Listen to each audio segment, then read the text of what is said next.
Has there been anything about you or your personality that you've ever wanted to change, that perhaps people have suggested that you change, that people who have nothing, absolutely freakishly nothing to do with the results, yet still insist on telling you should change?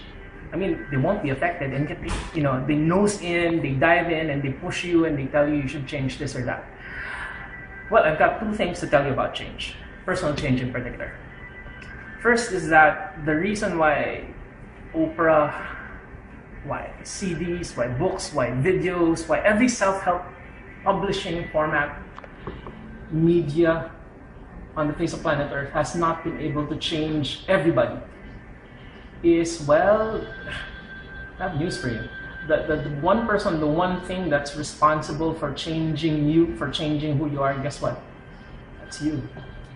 It's not anybody else. It's going to be you and what you decide.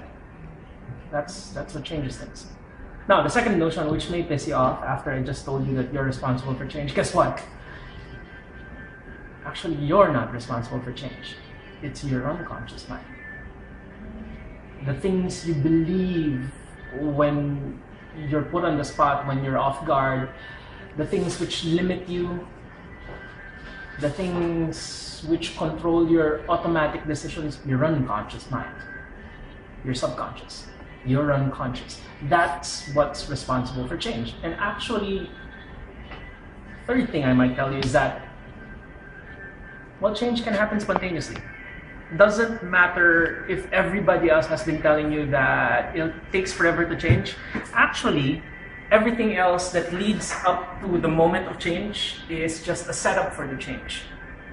And when change happens, it can pain. Well, change can happen spontaneously. Doesn't matter if everybody else has been telling you that it takes forever to change. Actually, everything else that leads up to the moment of change is just a setup for the change. And when change happens, it can pain. It can happen just like that. Have you ever taken the same route, by example, to work?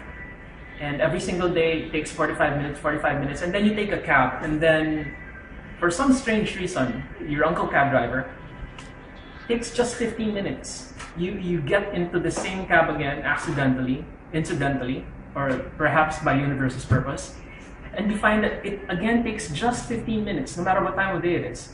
Now, my question is, how soon do you start using the new route?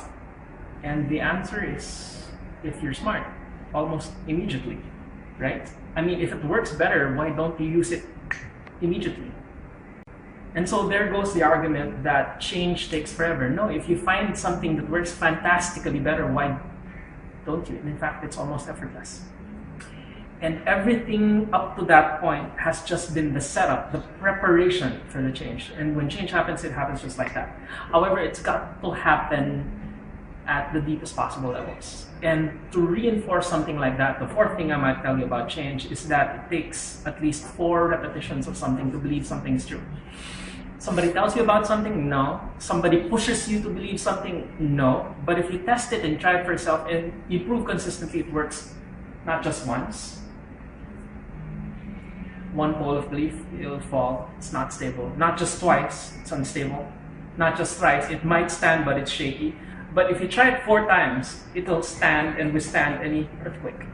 That's the thing about belief. And nothing, that's the thing about belief. And nothing anybody can tell you, no force on earth. Man, human, pig, mutant, religion, any notion, no.